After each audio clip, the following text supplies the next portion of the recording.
Hello guys, welcome back. One of the subscribers sent me a game and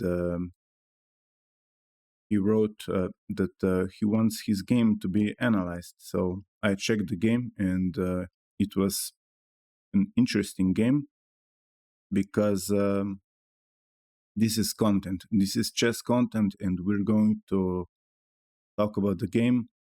I'm going to explain some of my moves which I think should have been played, my thought process, and what went wrong in this game. So yeah, and yeah, if you want your game to be analyzed, you can comment in the comments down below. You can send me a link, whatever, and if your game is interesting, if it delivers content for the chess community, I will analyze it and I will show it to you guys. So comment in the comments down below if you want your game to be analyzed. We have two a little bit below 1000 rated players. We have Loli the King versus Nc3. So let's see this game. Sorry, wrong pawn. Loli opened with e4 and we have d5. This is the Scandinavian defense.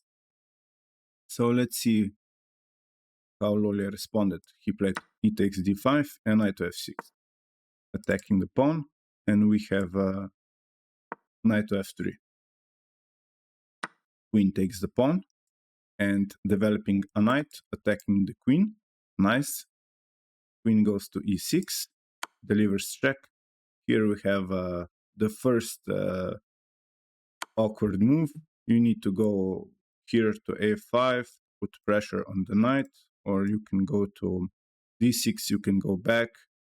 This is a bad move because you're blocking your natural development of this dark square bishop, so you can't move the pawn forward in the center, and you just help white to develop his pieces. So white continued with bishop to e2, and we have a development of the knight to c6. Black clearly doesn't know how to play the Scandinavian defense because the queen should be on a5 square, and then you would normally play c6 to make breathing room. To make breathing room for your queen to go back to c7 or d8 square. And now those two bishops are really bad. I don't know how he will get them in the action, but we will see. We have castles and bishop to d7. I don't know where this piece is going to. So yeah, we continue. Rook to e8, eyeing the queen nicely, and the queen moves. The queen is trying to get harassed by white's pieces, so a lot of moves with the queen in the opening stages of the game. This is surely a bad sign, and white took the center with d4, and we have e6. Finally, black is going to develop bishop, maybe castle, or he can castle. Queenside would probably be a much better option. And now we have bishop to g5. Very interesting. This is not a right approach. Here I would just harass the queen because where is the queen going? And then you develop a knight to e3 or f4 or g5. But first I would play this intermezzo in between move to attack the queen. I think this was a better option, but because with this move you just attack the knight and you don't want to trade your bishop for a knight, and you didn't pin the knight. The knight can go back, or it can go to h5.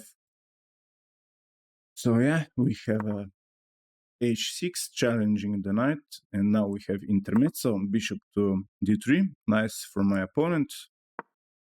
This move should have been played 5-6 moves ago, when the queen was attacked by this knight. So now we have bishop back to d2.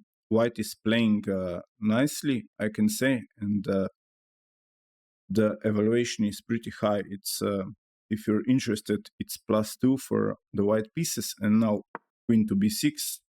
Wow, this move is a mistake. I'm going to give it. Can white traps the queen? Here, the pawn is hanging, and this pawn is hanging. But what if white played knight to f4 to attack the queen? Where's the queen going? The queen is trapped, and white missed the move to trap the black queen. The queen has got no squares. Here the bishop cover all these squares. The knight covers c5. You can't take the pawn, and you can't go to b3. So the queen is trapped. And here white overlooked that move. He was afraid that black is going to take this poisoned pawn, and he played b3. Oh my god. Oh my god. All the advantage is gone. And now this pawn hangs. Here black took the pawn, and we have some trades. Still, I think the better move was to play the bishop here, but okay, I don't mind taking. The queen takes, and now knight to e4. Some more trades.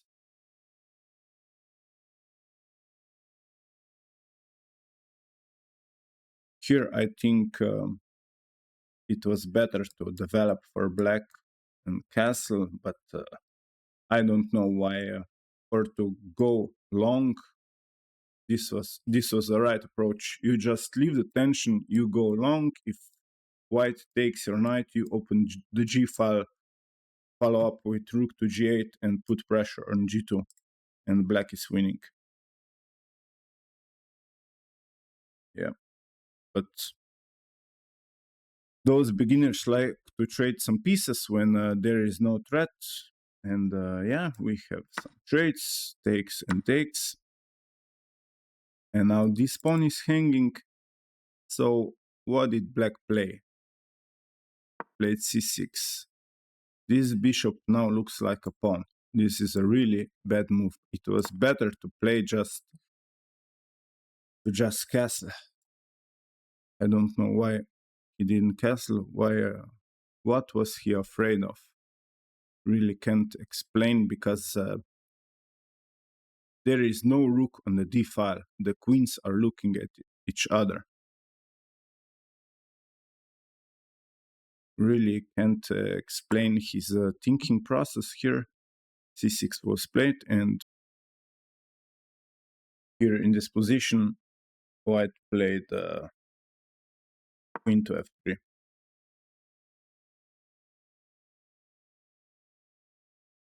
I really can't explain what queen to f3 move does. White has 0 threats. And the most important thing is, who is now defending the bishop? Queen was defending the bishop, but now black can just take the piece, and if you harass the queen, you can escape via a5 and c7 square. So yeah, of course that didn't happen, and here black played bishop to c5 to put pressure on the f2 pawn. I see the players don't understand each other's plans, because I think that black thought that he has a threat on this pawn, but this pawn is nicely defended by the king and the queen. White has two defenders and black has two attackers, so there is no threat. And secondly, white can always play bishop to e3 to attack both pieces and get rid of the bishop if he wants. But here I'm going to show you one line if white played correctly here in this position. White has got a beautiful move with bishop to c3 to attack the queen, and the best defensive resource that black has is to move the queen to d6, and now bishop takes the pawn, which is pretty interesting because you open the g file for your rook, the rook attacks the bishop, and now you first play the intermezzo in between move to attack the black's queen. Queen goes to c7, and now we have bishop to f6, nicely controlling the d8 square, so black cannot castle. And we have challenging the white bishop. You double the rooks, rook to e3, maybe preparing to play a rook to d3, and we have rook to d8 and bishop to h7 attacking the rook, and now black needs to give up the rook. Rook goes to g5, bishop takes, and bishop takes, attacking the e3 rook. You play rook to d3, putting pressure on the d7 bishop, and now bishop goes back to c8, some further trades, takes and recaptures with the bishop. You play queen to c3 to deliver a nice check from behind, and this is the end of the line. If played like this, it would be white who is completely winning the game. The advantage is around 5.0. So yeah, but of course, I just wanted to show you a nice line in this position. But let's see what happened actually in the game when bishop c5 was played. Here white continued with rook from a to d1, which is the move I don't hate from a 1000 rated player. And and now we have castles. Okay, black really can't see the threat. The d1 rook is nicely eyeing the queen and the bishop, which is undefended. And now finally bishop to c3, a very nice move, and the queen has got no square to go. It can't go back, it can't go along this diagonal, it can't go on it can't escape via the light square, so the only way to save the queen is to exchange it, but this doesn't work because you lose a piece. And now white took with the queen, bishop took, and queen takes on f2, and we have f5 challenging the bishop. Bishop goes to f3, this piece is hanging, so bishop goes back to e8, and now not taking the free pawn, white tried to, I think, doubling the rooks, or maybe on the e file. He didn't want a free pawn. Okay, what can you do? Bishop goes to g6, not defending this pawn, very interesting. And now white took the pawn, the bishop is attacked, so bishop goes back, and we have rook to d7. Okay, b5. Wow, he missed the defense. Rook check, and now he is, oh my god. Look, the dark square bishop. King goes to h8. He missed mate in 2. Can you pause the video and try to find mate? It's really simple. You just play rook g3 check because the rook slices on the g file, and the bishop nicely delivers check on this long diagonal. And now the only defense is to block with the rook, and you just deliver a nice checkmate. So yeah, of course that didn't happen in the game. And here in this position, when he delivered check, black went in the corner and beginners like pawns. So he took the pawn and delivered a check. King went back, but now he can repeat moves because the king will be always in check here. But he likes rooks, so he took the rook, and black took the rook back.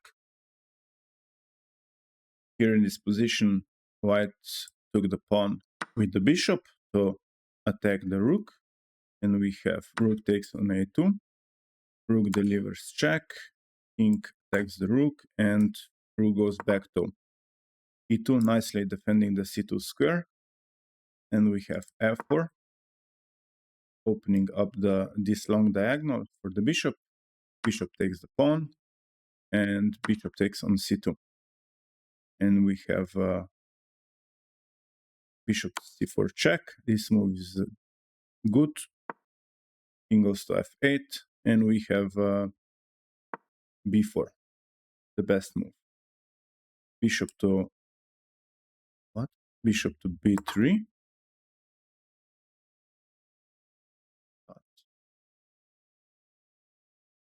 Rook takes on a2.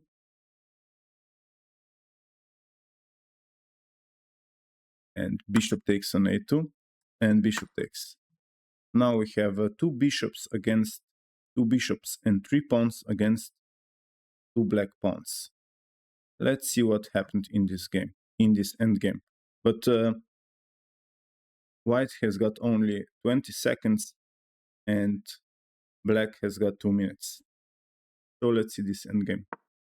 King e7, king f3, king d7, king takes the pawn, king c6, king f5, king d7, king g6, h5, king to h6, h4. Wow, king, how he play? Okay, pawn takes pawn, nicely shuffling. The queen is coming in the game. Let's see, I think it will be a draw. Okay, a nice. Okay, he's bringing the king. Oh. Okay, I don't blame him because